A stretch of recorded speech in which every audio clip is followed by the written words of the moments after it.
Projeto Nosgor Sonora apresenta Contos Nosgorianos, A Montanha Proibida, de M. Selendorn.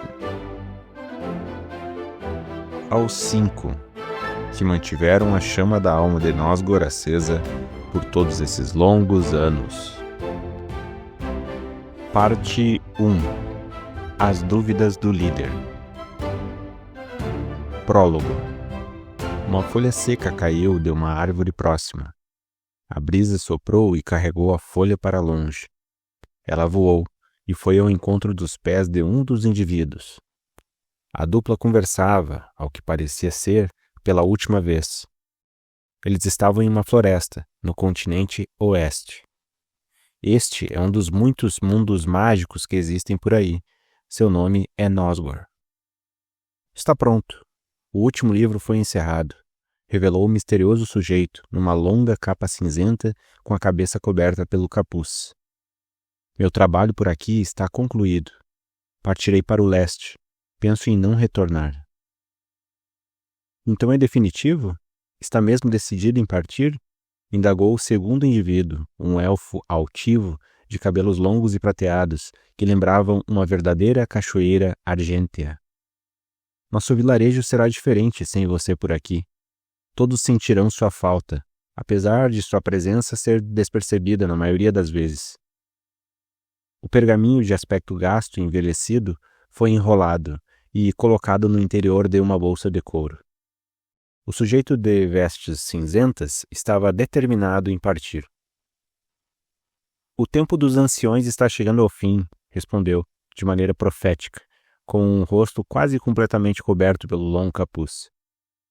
É chegado o momento em que devemos preparar nosso legado às futuras gerações. Todos os meus escritos permanecerão em Bergundil. Bergundil era a principal morada dos elfos no leste. Havia sido o segundo povoado élfico da terra de Nosgor. O primeiro, localizado bem aqui, era Aldaril, onde a dupla conversava em tom de despedida. E quanto ao pergaminho? Questionou o senhor de todos os elfos de Nosgor. Ainda não decidi o que farei, mas é possível que eu o lance ao fogo ou algo assim. Penso que ele deve ser destruído, lamentou o indivíduo encapuzado. Nenhuma mensagem surgiu nos últimos dias. Creio que sua magia tenha acabado. E quanto a todo o conhecimento que nos foi transmitido? Indagou o Lorde Élfico, surpreso. Não se preocupe, meu caro, disse-lhe o indivíduo, enigmático e sereno. Todas as mensagens foram transcritas em meus últimos textos. Nenhuma inscrição será perdida no tempo. E se houverem futuras mensagens? Sinto que elas chegaram ao fim. E esse é o indício de que o tempo dos anciões encaminha-se para o mesmo destino, revelou o sujeito encapuzado, de forma duvidosa. Os povos de Nosgor possuem todo o conhecimento antigo de que necessitam. Bem, e quando poderemos ler este último livro? Ainda preciso ler algumas vezes para revisá-lo, você sabe. Sempre são necessários novos retoques. Para o escritor exigente, seu texto nunca será perfeito. Embora acredite que, ao alcançar o leste, tudo esteja adequado para a leitura, respondeu ainda mais incerto. Entendido. Espero reencontrá-lo antes do fim, meu caro. Lembre-se que minha casa sempre estará de portas abertas para ti, velho amigo, anunciou o líder dos elfos, cordialmente. Os dois trocaram um longo e afetuoso abraço. O indivíduo encapuzado afastou-se lentamente. Ele vestia-se daquela forma discreta para que não fosse reconhecido pelas pessoas do local, pois um alvoroço poderia ser provocado. E quanto aos outros líderes, eles já estão cientes de sua partida? Perguntou o senhor dos elfos, curioso. Não, inclusive é melhor que eles nem tenham conhecimento sobre isso. Provavelmente, Nalin ordenaria trancafiarem-me em algum de seus calabouços cavernosos. E quanto ao Orgar, bem, creio que ele se desesperaria e tentaria me impedir de partir a qualquer custo. E você persiste com aquele pressentimento em relação ao povo de Elgar? Eu não gostaria, mas sim. Os humanos são muito inconstantes. Estão mais suscetíveis a falhas Por outro lado, essa inconstância pode resultar em feitos grandiosos. De qualquer forma, sinto que algo está por acontecer e eles serão os principais responsáveis. Se para o bem ou para o mal, não sei. Apenas tenho essa sensação estranha em meu peito. O Senhor dos Elfos fitou o solo pensativo. O silêncio preencheu o local. Os dois, então, despediram-se com o cumprimento típico dos povos de Nosgor. Relembre a força de teu nome. Então, 2 discretos acenos foram trocados. Assim, o sujeito de vestes cinzentas partiu. E não pensava em retornar tão cedo. A brisa soprou novamente e a folha seca de árvore voou para bem longe, para além do grande oceano. Capítulo 1. O anúncio. 5 são as raças, 5 são os deuses, sobre 5 recaem as dúvidas. O sujeito maltrapilho caminhou pelo vilarejo de Bravamargem. Este era um povoado de humanos, no norte do continente oeste. O mendigo carregava consigo um odre de bebida alcoólica, possivelmente vinho. Ele observou, de longe, Elgar, caminhando sem rumo, pensativo. Aquele era um bom dia para beber, pensou o maltrapilho. Não fosse aquela visita imprevista no vilarejo, há alguns dias, Elgar não se sentiria daquela maneira. As responsabilidades, unidas aos anseios, lapidaram rugas profundas em seu rosto. A conversa com o visitante o deixou bastante pensativo e até mesmo mais velho. Ele tinha uma importante decisão a tomar, porém a dúvida lhe impedia de prosseguir. Inúmeras perguntas lhe preenchiam a mente. Quando pensava estar pondo um fim em seus anseios, Elgar voltava ao início de suas indagações, como se estivesse relendo um enfadonho livro, uma vez mais. Aquelas emoções eram diferentes, ele sentia intensamente. Em todos os seus anos de vida, ele nunca sentira aquilo antes. Era uma angústia nauseante ou uma ansiedade frustrante. Ele não podia descrever com palavras comuns, somente sabia que era uma sensação bastante ruim. Embora tivesse poucos momentos para aliviar de seus muitos pensamentos, Elgar insistia em divagar sobre como seria o futuro com as opções que lhe surgiam. Ele estava velho, com cabelos grisalhos longos, barba branca, pele enrugada pela influência do tempo. Elgar estava cansado de suas obrigações e também de sua estadia na terra de Nosgor. Elgar era líder dos humanos. Ele fora escolhido pelos deuses para liderar seu povo desde o princípio. E o princípio havia ocorrido há muitos anos. Elgar estava à frente dos humanos desde os primórdios dos 5 povos. E isso foi há milhares de anos. Milhares de anos? Sim, há aproximadamente 5.000 anos. Houve uma época em que os povos foram exatamente como os criadores, imortais, eternos, imutáveis. Há quem diga que as pessoas adoravam a um Deus desconhecido chamado Infinito. Então, após uma grande tempestade, as leis da terra de Nosgor mudaram. As raças tornaram-se imortais. Todos foram sujeitos às vontades e poderes de outro Deus, conhecido como Tempo. Há quem diga que infinito e tempo sejam a mesma entidade, mas não se pode ter certeza. Os povos passaram a envelhecer lentamente, e isso faz algumas centenas de anos. Ao atingirem o ápice do envelhecimento, os anciões deixarão de adorar a deusa chamada Vida e terão de encontrar-se com a divindade mais misteriosa para todos os seres vivos, conhecida como Morte. Mas esse assunto ainda não é importante agora. Nos últimos dias, um único pensamento dominava a mente de Elgar: encontrar alguém para ocupar seu lugar. Seu tempo estava chegando ao fim, ele sentia isso. Ele também sabia que seu sucessor deveria ser dono de um bom coração, além de ter grande sabedoria, paciência e sensatez. Pelo menos, Elgar agiu assim durante toda a sua vida diante de seu povo. Dessa forma, Ele acreditava que o herdeiro de seus deveres deveria agir a partir dessas premissas. Em certa ocasião, Elgar recorreu ao oráculo de seu vilarejo para solicitar auxílio em seus questionamentos. O oráculo era um ancião como Elgar. Porém, ele desenvolvera uma grande habilidade em aconselhamentos. Muitas pessoas até acreditavam que seus conselhos eram sussurros divinos. Contudo, a resposta do sábio ancião era exatamente o que Elgar já sabia. Sua escolha deverá ser prudente. Entre a emoção de seu coração e a razão de seus pensamentos, escolha a opção que te é mais coerente. As palavras proferidas por outras pessoas confundiam ainda mais as ideias de Elgar.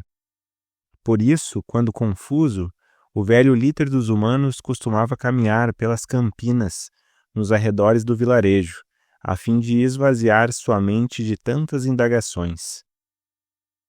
Elgar uniu-se a uma bela dama chamada Idian, e com ela teve 5 filhos. Em um momento de muita reflexão, o Senhor dos Humanos avaliou seus descendentes. Seriam eles bons líderes?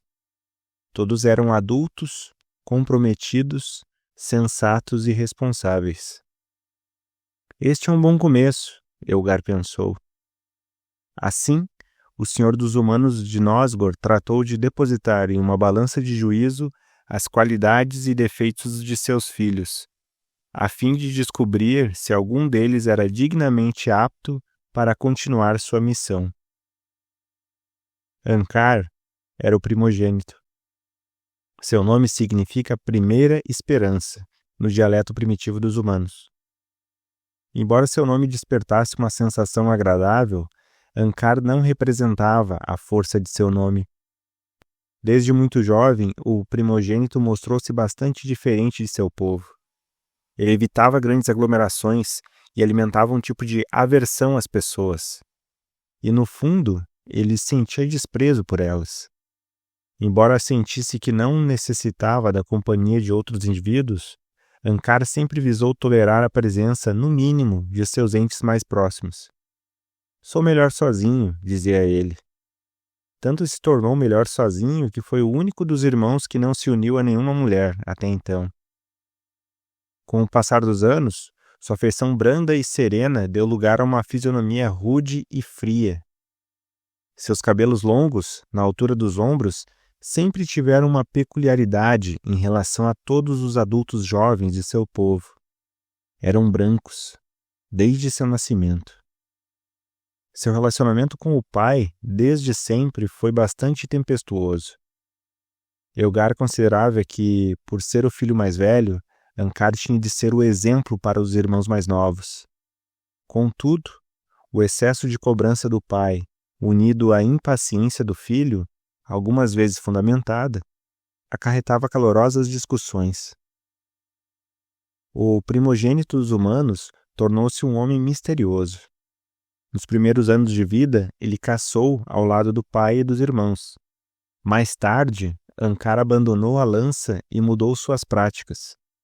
Sua atividade principal passou a ser viagens mundo afora, comercializando mercadorias, tecidos, especiarias, pergaminhos e joias. Entretanto, o verdadeiro e oculto empreendimento de Ankar consiste no treinamento de artes mágicas obscuras. Em uma viagem ao leste, o primogênito de Elgar conheceu um indivíduo de pensamentos semelhantes aos seus. Este sujeito compartilhou grande parte de seu conhecimento a Ankar.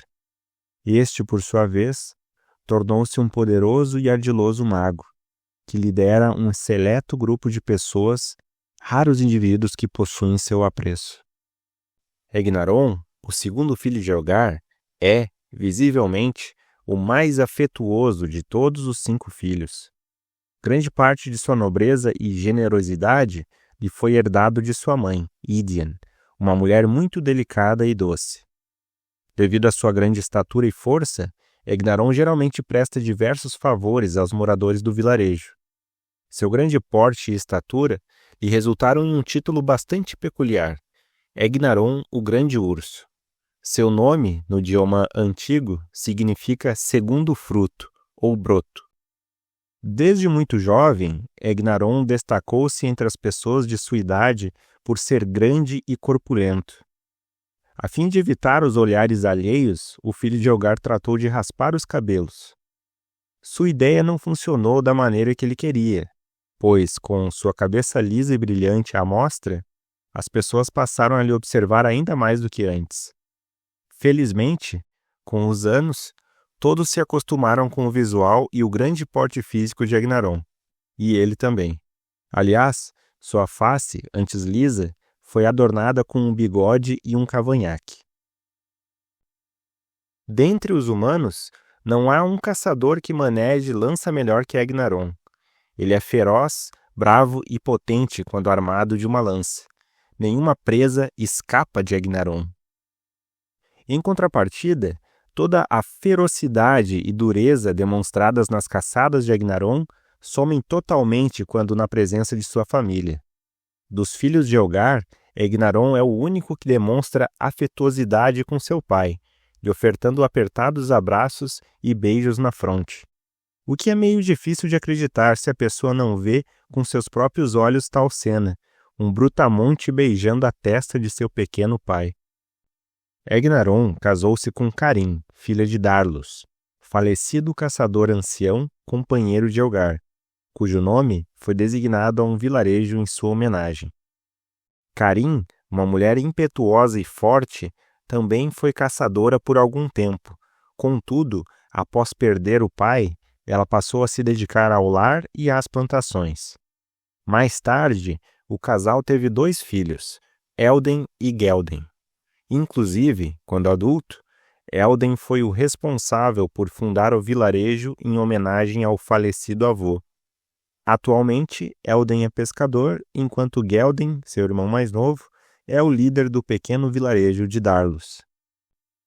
Galad é o filho do meio. Seu nome não tem nenhum significado mais especial do que realmente o é, terceiro filho. Ele é o único dos descendentes de Elgar que não é caçador, para desgosto de seu pai. Ele jamais tocou em uma lança ou arco. Ele é o filho sábio, considerado por muitos o indivíduo mais inteligente de seu povo. Galad é o filho que sempre teve preferência por pergaminhos e livros, ao invés de sujar-se no solo brincando com as outras crianças. Algumas vezes, Galad sente-se incompreendido, pois seus pensamentos e ideias soam como loucura para as outras pessoas. Em certa parte, Galad assemelha-se ao irmão primogênito, por gostar de isolar-se. Porém, diferente de Ankar, Galad não sente desprezo pelas pessoas. Neste ponto, o irmão do meio sente-se à vontade, pois as pessoas muito lhe servem de ouvinte para suas divagações e debates intelectuais. O relacionamento de Galad com Elgar é bom, embora haja algumas conturbações envolvendo as escolhas do filho na vida. Galad optou por realizar atividades intelectuais, ocupando-se com pergaminhos, penas e tinta, ao invés de executar uma atividade braçal, como agricultura ou pesca, sugeridas evidentemente por Elgar. Pode ser que Galad leve a vida toda para explicar com clareza suas metas e objetivos a seu pai, contudo é evidente. Elgar dificilmente entenderá. Quanto à aparência física, Galad é bastante diferente do pai e irmãos. De certo modo, é franzino e seu cabelo negro, diferente da maioria dos homens de seu povo, é curto. A barba rala lhe ocupa toda a sua face. Aliás, ele jamais deixou sua barba crescer demasiadamente, pois para Galad, barba longa denota rudeza, e ele, rude, não é. Galad uniu-se a Ivana, uma linda mulher de cabelos castanhos longos e encaracolados, com quem teve 2 filhos, Endar e Gain. Para a alegria de Elgar, seus netos seguiram atividades braçais. Endar é pescador em Darlos, e Gain caça ao lado do tio Artongil. Artongil, o 4º filho de Elgar, é o que possui mais trejeitos do pai. Seu nome, oriundo do idioma antigo dos humanos, significa quarto nascido cedo. Todas as pessoas conhecidas acreditam que seus modos remetem ao Senhor dos Humanos. Muitos dizem que Artongil é uma cópia exata do pai, tanto na maneira de falar quanto nos trejeitos de caçar. E, nitidamente, Artongil é o filho que dá orgulho a Elgar, mesmo sem ele dizer isso. Artongil é justo, correto, firme. É rude quando necessário, exatamente como Elgar. E Artongil orgulha-se disto. Ele enche-se de si quando dizem: vejam, Artongil é como Elgar. Tal qual o pai, Artongil tornou-se um caçador. Não um simples, mas um bom caçador. Unido de seu inseparável irmão gêmeo Artongel, Artongil adaptou a ideia élfica do arco e flecha para os costumes humanos. Os elfos utilizavam o arco e flecha para a coleta de frutos. Os humanos, a partir de Artongil e Artongel, passaram a utilizar o arco e flecha para a caça e pesca. Os dois tornaram-se arqueiros, os melhores dentre os humanos. Embora a ideia do uso dos arcos fosse de ambos os gêmeos, era inevitável e evidente que Elgar tinha mais orgulho de Artongil. A aparência altiva de Artongil, com cabelos negros e longos até o ombro e a barba grossa e espessa, era muito admirada pelo pai. Era como Elgar parecia-se quando jovem, antes da idade não enrugar seus traços faciais e tornar alvos sua barba e cabelos. Um fato curioso entre os filhos gêmeos de Elgar é que os dois casaram-se com duas irmãs. Artongil casou-se com Galena, com quem teve dois filhos, Argaland e Argera. Argaland ficou conhecido após construir os primeiros barcos de seu povo e conduzi-los até o continente de Goregard. Argera, a filha mais jovem de Artongil, tornou-se uma tecelã. Artongel, o quinto filho de Elgar, é o mais jovem dos irmãos. Seu nome, tal qual o de seu irmão gêmeo, tem o mesmo prefixo. A única diferença é o final, ou o tempo de nascimento. Quarto nascido tarde. Artongel afirma que ao nascerem, ele e o irmão definiram suas vidas. Artongil nasceu primeiro, logo é o mais ansioso. Eu, calmamente, nasci em seguida, logo sou o mais relaxado. E apesar da zombaria, Artongel tem razão. Os dois são idênticos apenas na aparência, pois suas personalidades são extremamente opostas. Artongel é calmo, discreto, reservado e afetuoso, como sua mãe. Artongil é agitado, vistoso e rígido, exatamente como seu pai. Houve uma época em que Artongel não se importava com a aparência idêntica à do irmão, pois para ele era uma situação indiferente, não lhe incomodava. Contudo, Artongil passava mais tempo na companhia do pai. Seus trejeitos e aparência remetiam diretamente a Elgar. Artongel tratou de barbear-se. Logo, os cabelos dos gêmeos permanecem iguais em corte e tamanho, porém, para que as pessoas possam diferenciá-los, Artongel usa a barba rala ou raspada. Um fato que talvez não tenha relevância na escolha de Elgar por Artongil em vez de Artongel é que ambos são bons caçadores. A diferença entre os dois é que o primeiro é caçador porque o pai também o é, enquanto Artongel optou por esta atividade apenas por distração e diversão. O empenho de Artongel na caça é mais por prazer do que por dever. Como dito antes, Artongel casou-se com a irmã da esposa de Artongil. Seu nome era Lanira, e com ela Artongil teve 3 filhos, Edaland, Valquíria e Victória. Edaland estava junto de seu primo Argaland na construção dos primeiros barcos de seu povo. Atualmente, o primogênito de Artongel é pescador no vilarejo de Selfíria, nomeado em homenagem à primeira bisneta de Elgar. As irmãs Valquíria e Victória são tecelãs. Mas todos esses laços genealógicos não são importantes. Pelo menos, não agora. Elgar analisou todas as características e peculiaridades dos 5 filhos em seus pensamentos. Bastava a ele escolher um deles para pôr um fim em suas angústias. Contudo, à medida que o tempo passava, sua missão tornava-se pesada. Algo o estava impedindo de prosseguir. O Senhor dos Humanos teve sua mente e seu coração dominados por incertezas. A tarefa de organizar tais dúvidas e transformá-las em convicções estava sendo bastante penosa. Os dias passavam e Elgar não conseguia decidir o que fazer. Ele estava à beira de um colapso mental, pois os pensamentos lhe dominavam a mente. Sua cabeça doía muito. Então, eis que um sussurro que muito parecia vir de si mesmo ecoou em sua mente. Coragem. Mas é claro, coragem.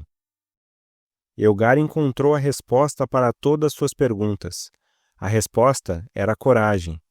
No cerne desta virtude, a essência de seu povo, o líder dos humanos resgatou valores perdidos que poderiam lhe guiar em suas escolhas. Assim, Elgar convocou seus filhos para que um grande anúncio fosse realizado. Talvez o maior anúncio do século. Passaram-se mais dias. O tão esperado encontro ocorreu. Felizmente, após muito tempo, Elgar reuniu seus 5 filhos novamente. Artongel vivia do outro lado do oceano, no continente de Goregard. Ankar não tinha uma moradia fixa, pois estava sempre indo e vindo entre o lado de lá do grande oceano e o lado de cá. Egnaron, caçador, pouco permanecia em casa. Ele mais estava longe do que por perto. Os únicos que ainda estavam no vilarejo eram Galad e Artongil. Além da família de Elgar, Nalin, senhor dos anões, e Nebitilion, senhor dos elfos, também estavam presentes. Os 2 nobres convidados vieram de suas moradas na companhia de comitivas, com cerca de 10 pessoas cada uma. A relação entre humanos, elfos e anões sempre foi muito próxima. Os 3 líderes eram grandes amigos e geralmente encontravam-se para discutir soluções para os problemas de seus povos em conjunto. Uma grande multidão aglomerou-se às portas da casa de Elgar, no coração do povoado de Brava-Margem. As casas do vilarejo, tais quais suas cercanias, eram todas de madeira. A casa de Elgar era um pouco maior que as demais e era também mais rústica. O alarde de pessoas ergueu uma grande nuvem de poeira no local, pois o solo de todas as estradas do vilarejo eram de terra bruta. As pessoas pareciam muito apreensivas pelo chamado de Elgar, e muitos se questionavam os motivos do líder dos humanos ter convocado seus filhos até ali. Espero que sua convocação seja importante, pai, resmungou o primogênito, ansioso. Estou exausto depois de 6 dias navegando. Acalme-se, solicitou Elgar, calmamente. Estou prestes a revelar algo de grande importância para nosso povo. As palavras de Elgar deixaram a todos perturbados. Estaria o Senhor dos Humanos preparando o anúncio de sua sucessão? Todos sabiam que o tempo dos anciões estava se esvaindo. Muitos se questionaram. Elgar estava pressentindo que sua morte estava próxima? Elgar aguardou muito por tal momento. Contudo, antes de comunicar a todas as pessoas diante das portas de sua casa, o Senhor dos Humanos questionou reservadamente a Nalin e Nebitilion sobre como eles realizariam a sucessão. Tenho tudo acertado, respondeu abruptamente Nalin, o austero senhor dos anões. Meu sucessor será Sigyn, meu primogênito. E, coincidentemente, Nebitilion, senhor do povo élfico, respondeu: Pois a ideia que tive há algum tempo foi a mesma, disse o Lorde Élfico, suavemente. Meu sucessor será Erondil, meu primeiro filho. Elgar riu. Realmente, o pensamento de vocês tem muita lógica, disse o velho humano, com o olhar fixo no chão. O filho primogênito é o mais experiente, é aquele que viveu e presenciou mais da vida. Esta é a opção óbvia, não é? Nalin e Nebitilion entreolharam-se, com dúvida. Certamente. Você tem algo de diferente planejado, Elgar? Indagou Nevitilion, confuso. Você anunciará Ankar como seu sucessor, então realizará uma grande festividade, não é? Emendou Nalin, grande entusiasta de banquetes servidos pelos humanos. O senhor dos humanos riu novamente. Ele sabia que seu comportamento deixava a todos curiosos, e ele apreciava isso. Eu não sou um admirador da obviedade, meus caros amigos, disse Elgar, satisfeito e misterioso. Vamos lá para fora e vocês conhecerão meus motivos. Assim, diante da multidão, postado à porta do grande salão, sua casa, Elgar explicou os motivos de tal alarde. Estimados amigos, caros familiares e adorados filhos, iniciou Elgar, tornando a atenção de todos para si. Neste encontro, meu intuito é realizar um anúncio que está sufocado em meu peito há muito tempo. Com meus dias chegando ao fim, preciso indicar um sucessor. Contudo, nome nenhum será anunciado hoje. Escolhi esta data para lhes informar do grande evento que está por vir, uma competição para encontrar meu sucessor. Houve um alarde e muito falatório na multidão. Muitas perguntas surgiram dentre o grupo de pessoas. E quem participará? Diziam algumas. Que competição? Diziam outras. O que ele planeja com isso? Disseram outras. E Elgar prosseguiu. Meus filhos competirão, e o novo senhor dos humanos será o vencedor, bradou Elgar. Serão 3 tarefas. Na primeira, prova de conhecimento e técnica, cada um dos concorrentes deverá adestrar um cavalo selvagem. Na segunda, prova de habilidade, os mesmos cavalos domesticados terão de ser montados em uma longa corrida. Elgar, então, parou seu pronunciamento de forma drástica. Ele também apreciava pausas dramáticas. Outro tumulto de murmúrios e indagações nasceu em meio aos ouvintes. O som confuso das muitas vozes, perplexas e confusas, se fez ouvir. Elgar havia surpreendido a todos com aquela ideia absolutamente diferente. A admiração era notável perante a audácia e perspicácia do Senhor dos Humanos. Para cessar com a balbúrdia, o primogênito de Elgar interveio. Silêncio! Bradou Ankar, e a multidão calou-se lentamente.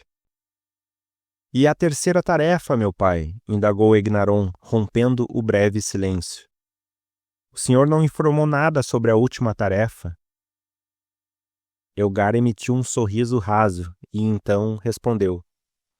Na terceira e mais importante tarefa, será necessária muita coragem. Isso não lhes falta, não é, meus filhos? Pois a coragem é a maior virtude dos humanos, revelou Elgar, instigando a curiosidade em todos. Contudo, todos terão conhecimento desta terceira tarefa somente após concluídas as 2 primeiras. Os comentários foram muitos. Ankar, o primogênito, emitiu uma leve sensação de desgosto com a inesperada decisão do pai. Egnaron, mais entusiasmado, criou inúmeras expectativas na competição recém-anunciada.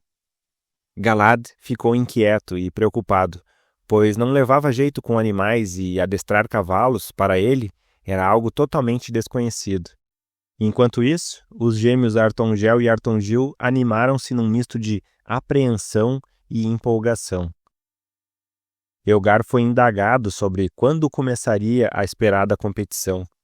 Ele informou que os competidores deveriam estar no centro do vilarejo quando o sol estivesse no meio do céu do dia seguinte.